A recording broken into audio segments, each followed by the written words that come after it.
검찰이 대장동 1심 판결에 대한 항소를 포기했습니다.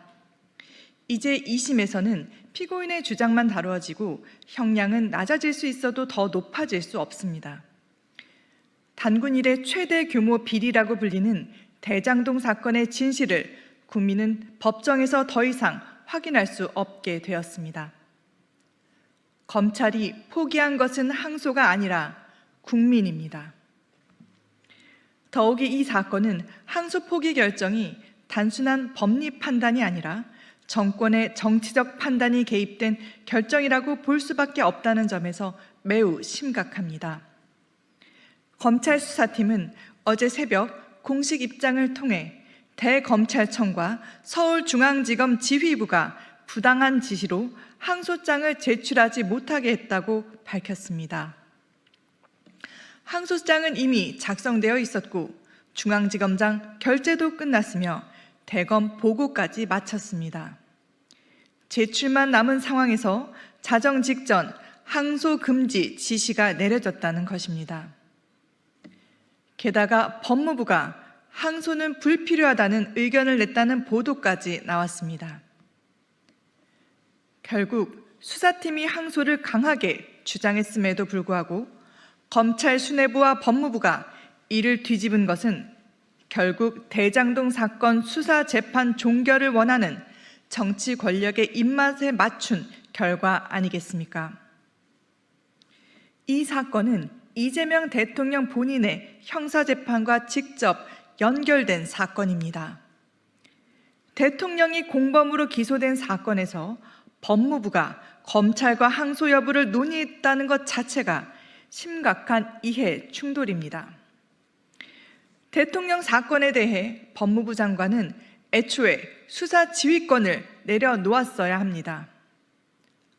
법무부가 진정 포기해야 할 것은 항소가 아니라 수사 지휘권입니다. 서울중앙지검장 사퇴로 끝낼 일이 아닙니다. 사퇴해야 하는 사람은 지검장이 아니라 항소 금지를 지시한 더 윗선입니다. 일선 검사들은 사법 정의가 짓밟혔다며 공개 반발하고 있습니다. 진실을 밝힌 항소심의 기회를 빼앗긴 국민들은 분노하고 있습니다. 그럼에도 법무부 장관과 대검찰청 지휘부는 침묵으로 일관하며 단 한마디 사과조차 하지 않았습니다. 최근 대통령실은 사법부를 향해 재판 중지 상황이 달라지면 다른 조치가 필요하다고 압박했습니다. 재판 결과가 마음에 들지 않으면 조치를 취하겠다는 것은 재판 불복 선언입니다. 여당은 이재명 재판중지법을 추진했고 정부는 배임죄 폐지를 밀어붙이고 있습니다. 사법부를 흔들고 법을 바꾸려 하고 이제는 검찰의 항소까지 막았습니다. 모든 흐름은 한 방향으로 흐르고 있습니다. 모두 대통령 한 사람을 위한 방탄입니다. 이것은 명백한 직권 남용이며 수사 방해이고 검찰을 정치의 도구로 삼은 검찰 농단입니다.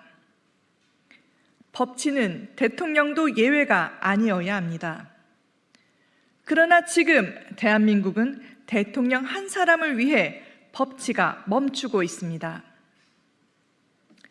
국민의힘은 분명히 요구합니다. 이번 항소 포기 결정의 최종 책임자는 법무부 장관과 검찰 지휘부입니다.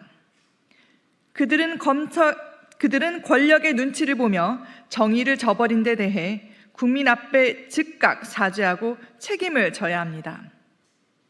국민의힘은 국회 차원의 청문회와 국정조사를 통해 이 사태의 전모를 반드시 밝혀낼 것입니다.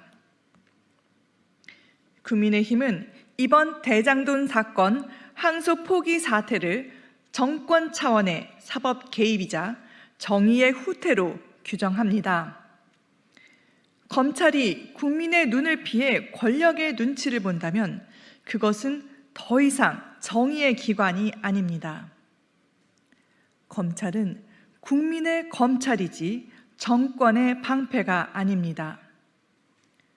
검찰을 멈추게 하고 사법부를 흔들며 법치를 무너뜨린 책임 반드시 묻겠습니다.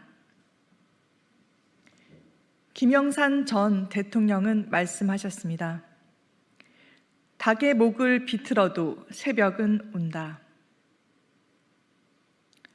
아무리 권력이 진실을 억누르려 해도 정의의 새벽은 반드시 옵니다.